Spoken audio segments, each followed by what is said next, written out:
हाँ नमस्ते दोस्तों। मैं 1 से 10 तक ऑब्जेक्टिव बता दिया, पीछे वाले वीडियो में मैंने आप लोगों को बता दिया। चलिए आज मैं जो है ना 11 प्रश्न नंबर 11 से स्टार्ट कर रहा हूँ। देखिए प्रश्न क्या है। प्रश्न है प्रश्न है कि दो चर x और y दो चर हैं, ठीक है। मैं रेखिक समीकरण a x plus b y plus c बराबर 0 के कितने अधिकतम हल संभव है, कह रहा है। ये समीकरण क्या है, a x plus b y plus c बराबर 0 है। कह रहा है कि दो गो चर है x और y है, तो इसका जो है कितना हल हो सकता है, संभव है। ठीक है, तो इसमें हम इसका आंसर कितना होगा, एक होगा या दो होगा या अनगिनत होगा या इनमें से कोई नहीं। तो हम जानते हैं कि दो चर वाले रैखिक समीकरण में यदि हम दोनों का हल ज्ञात करेंगे, जीरो लेंगे तो फिर भी आगे होगा, एक दो तीन कितना भी अंक लेंगे, ठीक है, इसका मान फिर भी अधिक ही होगा, ठीक है। इसलिए इसका मान क्या होगा, अनगिनत होगा। क्या होगा, अनगिनत होगा। क्या होगा, अनगिनत होगा। चलिए समझ गए हैं। चलिए आगे के प्रश्न है, 12 नंबर का प्रश्न है। 12 नंबर में क्या कह रहे हैं, 12 नंबर में कह रहे हैं कि समीकरण युग्म, समीकरण युग्म मतलब जोड़ा है, ठीक है। समीकरण का युग्म क्या है, जोड़ा है। इसमें कह रहे हैं हमको 2x + 3y बराबर 5 तथा 4x + 6y बराबर 15। अब प्रश्न देखिए, अगम ऑप्शन क्या सब कर रहे हैं, का है, तो अद्वितीय हल है या अनगिनत हल या कोई हल नहीं है, इसका कौन सा होगा, ठीक है। तो हम क्या करेंगे, पहले इसको चेक करेंगे, समीकरण को लिखेंगे। तो समीकरण को कैसे लिखेंगे, पीछे वाले वीडियो में बना दिए हैं, ठीक है। पहले मानेंगे ए वन बराबर क्या है, 2। बी वन बराबर क्या है, 3। सी वन बराबर क्या है, 5। अब देखिए ए टू बराबर क्या है, 4। बी टू बराबर क्या है, 6। और सी टू बराबर क्या है, 15। अब इसको हम क्या करेंगे, अनुपात करेंगे। क्या करेंगे, सभी को अनुपात करेंगे। अब अनुपात जो करेंगे तो देखिए,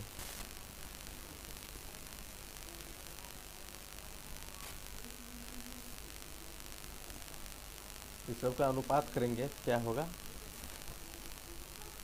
A1/A2 बराबर B1/B2 बराबर C1/C2। इस रूप में अनुपात करेंगे सभी को, तो क्या है, A1 बराबर कितना है, A1 बराबर कितना है, 2/4 बराबर 3/6 बराबर 15। ठीक है, इस तरह का है। तो अब इसको हम क्या करेंगे, काटेंगे।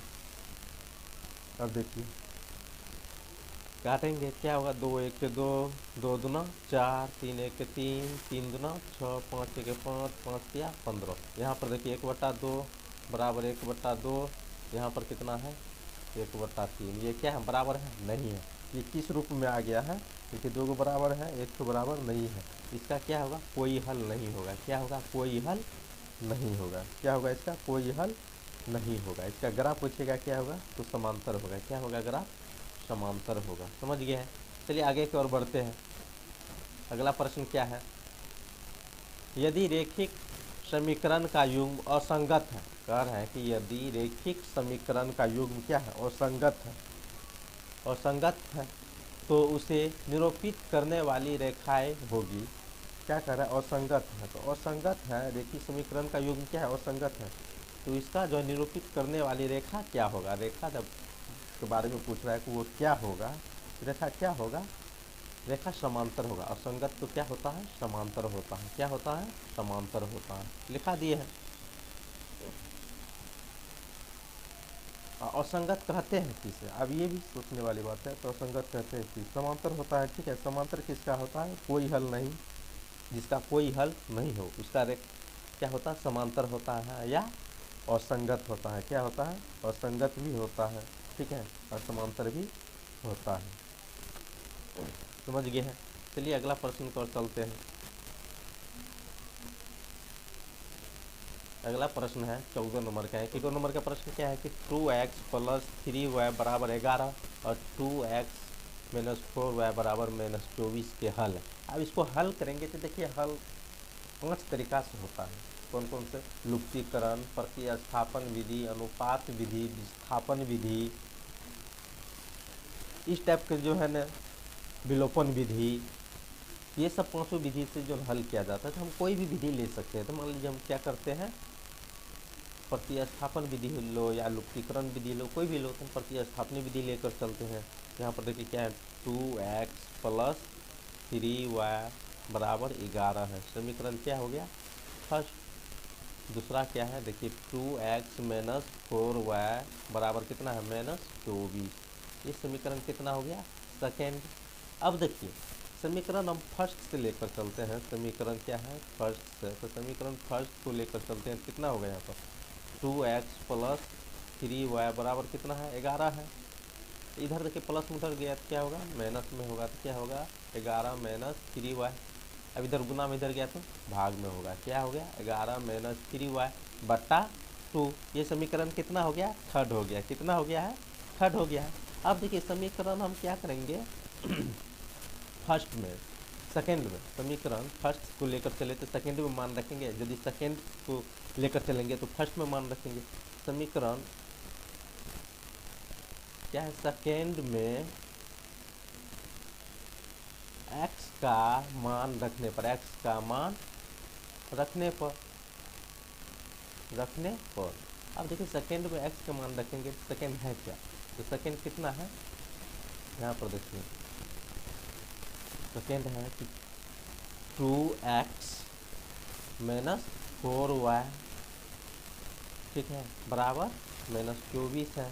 क्या यहाँ पर देखिए x बराबर हम रखेंगे तो x कितना है, यहाँ पर 2 तो दिया हुआ है, x का मान कितना है 11 माइनस 3y बट्टा 2, माइनस है तो माइनस, 4 है तो 4, y है तो y बराबर क्या देंगे, माइनस 24।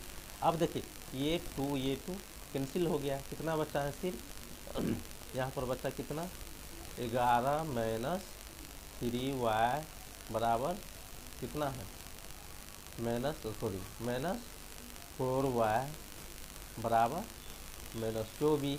अब इधर देखिए प्लस में उधर गया तो माइनस हो जाएगा, यहाँ पर कितना हो गया माइनस 3 और 4 कितना, माइनस 7y। इधर कितना हो गया है माइनस 24, इधर प्लस में इधर आया तो माइनस 11, यानी कितना हो गया है माइनस 7y बराबर कितना हो गया है 24, 11 कितना हुआ 35, कितना हुआ माइनस 35। अब देखिए ये माइनस कैंसिल हो गया, 7 के साथ 7 पचे 35, 7 पचे 35, यानी y का मान कितना निकला है 5 निकला है। y का मान कितना निकला है 5 निकला है। यदि y का मान हमें 5 निकला है तो हम क्या कर सकते हैं कि समीकरण क्या कर सकते हैं, समीकरण थर्ड में, समीकरण थर्ड में y का मान रखने पर अब थर्ड में समीकरण थर्ड में क्या करेंगे, y का मान रखेंगे तो थर्ड कितना है, थर्ड है x बराबर क्या है 11 माइनस 3y बट्टा 2 है।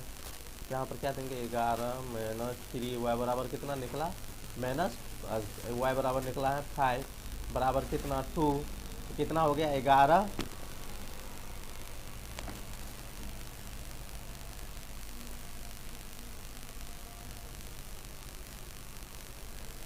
तो कितना हो गया 11, यहाँ पर कितना 5 दिया 15 बट्टा 2, तो 15 में से 11 गया तो कितना हुआ माइनस 4, कितना हुआ माइनस 4 बट्टा 2, यानी 2 1 2 2 दूना 4, यानी कि माइनस 2। एक तो क्या हुआ 5, एक तो माइनस 2, यानी x का मान कितना था माइनस 2, x बराबर कितना हुआ माइनस 2 और y बराबर कितना हुआ 5। ये कौन सा है डी नंबर का इसका आंसर है, क्या है डी नंबर का इसका आंसर है। समझ गए तो चलिए आगे एक और बढ़ते हैं। अगला प्रश्न क्या है, अगला प्रश्न है 15 में कि k के किस मान के लिए समीकरण निकाय 4x प्लस ky बराबर 6, 2x माइनस 4y बराबर 3 के अनगिनत हल होगा। क्या रहा है कि k के किस मान के लिए जो है समीकरण के जो है ना अनगिनत हल होगा। तो आप देखिए ये हम पीछे भी बता चुके हैं, ठीक है, अनगिनत हल होगा या अनेक हल होगा, ठीक है, ये सब तो मतलब एक ही होता है, ठीक है। इसका रूप कैसा होता है, इसका रूप होता है A1 बट्टा A2 बराबर B1 बट्टा B2 बराबर C1 बट्टा C2, अनगिनत होने का ये शर्त है। ठीक है, अब इस पर रखेंगे तो यहाँ पर देखिए A बराबर कितना है 4, A1 बराबर 4, B1 बराबर कितना है K, C1 बराबर 6, यहाँ पर देखिए A2 बराबर 2, B2 बराबर 4 और क्या है और -4 है और C2 बराबर 3। अब देखिए इसको हम इस रूप में लिखेंगे, क्या करेंगे जैसे कि 4 है और A2 बराबर कितना है 2 है, यहाँ पर B1 बराबर कितना है K है और B2 बराबर -4 है। क्रॉस मल्टीप्लाई करेंगे दोनों को निर्गुना कितना 2 में K से गुना होते 2K बराबर 4 चौके 16 -16, 2 1 2 2 8 16, यानी कि K बराबर क्या होगा -8 होगा। क्यों होगा -8 होगा। बी नंबर का इसका एक्यूरेट सही आंसर होगा। ठीक है, चलिए अगला प्रश्न पर चलते हैं। अगला प्रश्न क्या है, अगला प्रश्न है 16 नंबर का प्रश्न है कि समीकरण, देखिए अगला प्रश्न क्या है,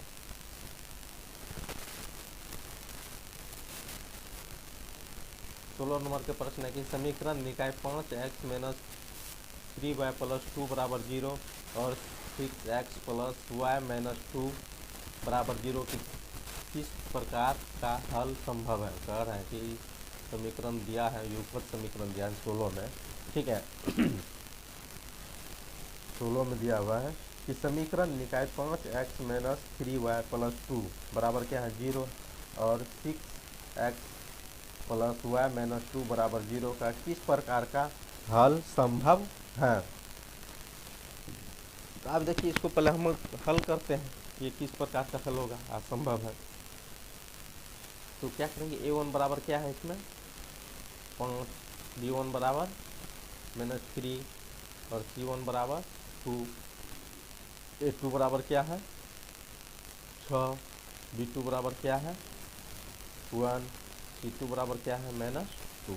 अब देखिए इसको अनुपात में करेंगे तो A1 बट्टा A2 बराबर B1 बट्टा B2 बराबर C1 बट्टा C2। अब देखिए इसमें देखिए कितना है 5/6 बराबर -3/1 बराबर 2/-2। देखिए कोई एक दूसरा के बराबर है नहीं है, बराबर नहीं है, बराबर तो ये कौन सा हल होगा।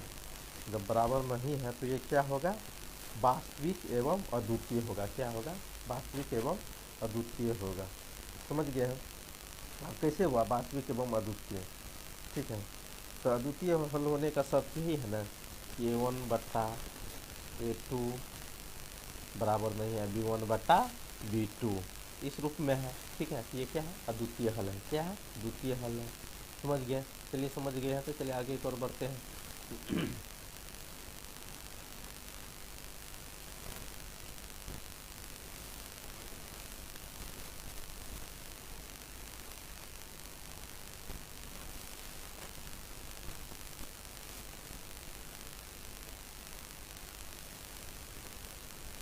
हाँ, 17 नंबर का प्रश्न क्या है।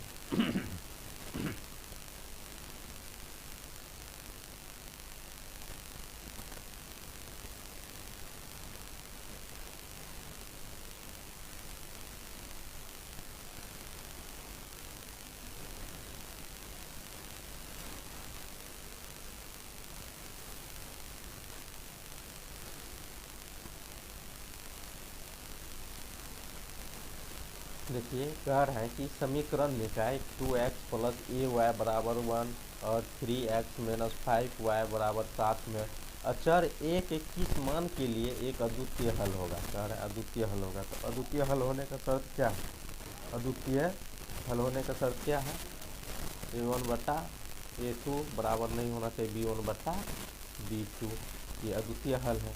तो देखिए A1 बराबर कितना है इसमें 2 है।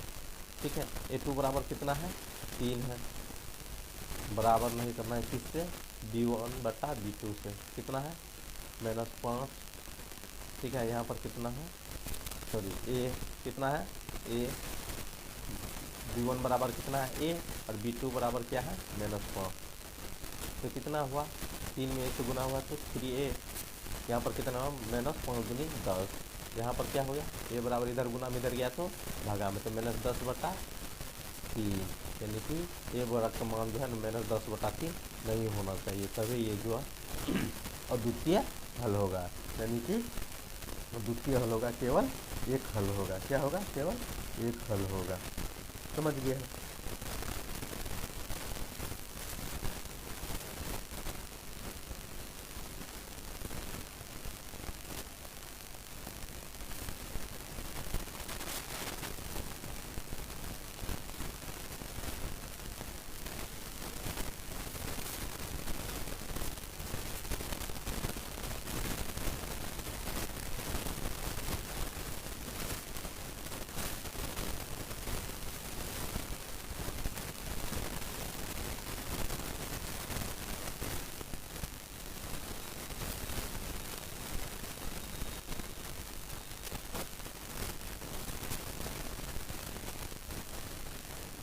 अब देखिए 18 नंबर का प्रश्न, 18 नंबर का प्रश्न क्या कर रहे हैं? 18 नंबर का प्रश्न कह रहे हैं कि समीकरण निकाय, क्या कर रहे हैं? समीकरण निकाय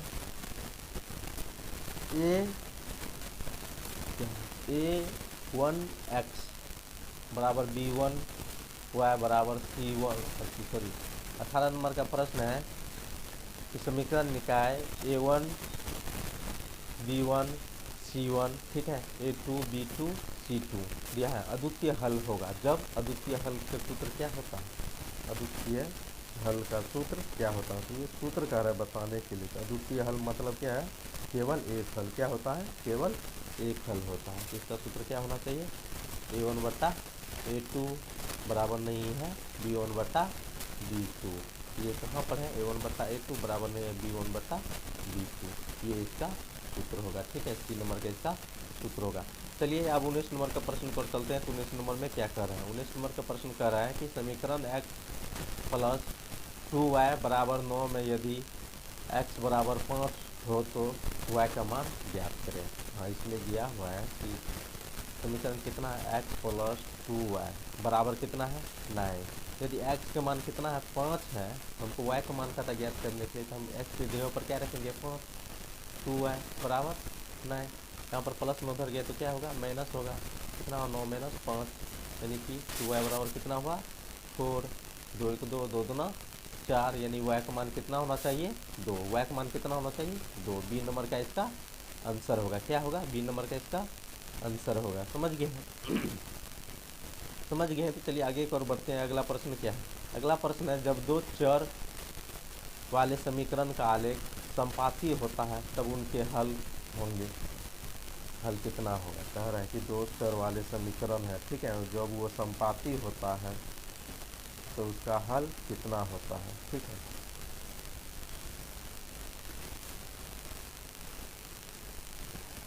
प्रश्न जो दिया हुआ है, ठीक है, इसमें कह रहा है कि दो चर वाले समीकरण है।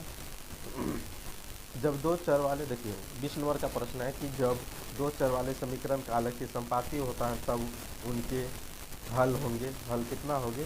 तो हल जब भी होगा क्या होगा? अनंत होगा। क्या होगा? अनंत होगा। इसका आंसर कौन सा होगा? अनगिनत होगा। क्या होगा? अनगिनत होगा। ये इसका आंसर होगा। ठीक है, 28 नंबर का और चलते हैं। 28 नंबर में क्या कह रहा है? 28 नंबर में कह रहा है यदि रैखिक समीकरण के आलेख के एक बिंदु पर काटे तो समीकरण निकाय निम्नलिखित में से किस प्रकार का होगा?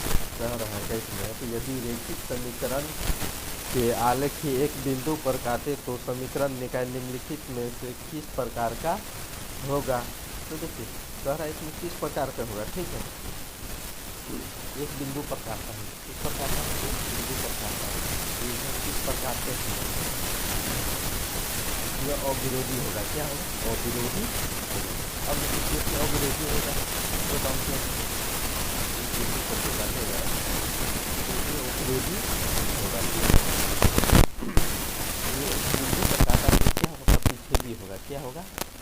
दो रेखाएं आपस में एक बिंदु पर जहाँ पर काट दिया, ये रेखा एक दूसरा के क्या हुआ? प्रतिच्छेदी हुई।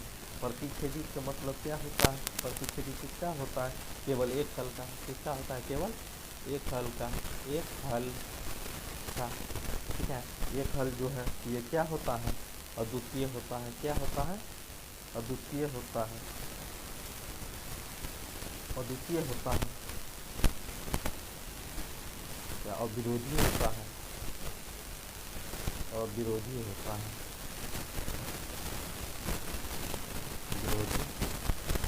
समझ गए हैं, चलिए समझ गए तो चलिए 22 नंबर के प्रश्न को चलते। 22 नंबर का प्रश्न क्या कर रहा है, 22 नंबर के प्रश्न कह रहा है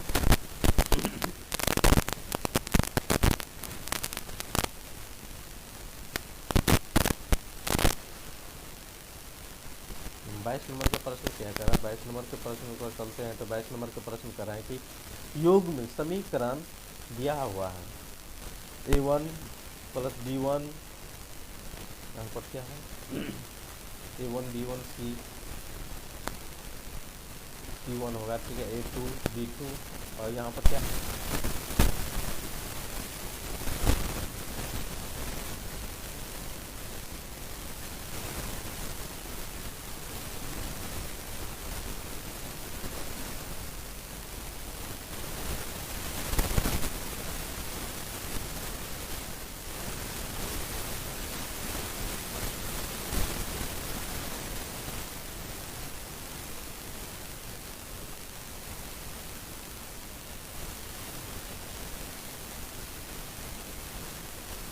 अब देखिए 22 नंबर के प्रश्न है। 22 नंबर के प्रश्न क्या कर रहा है, कह रहा है कि युग्म समीकरण दिया हुआ है a1x b1y बराबर c और a2x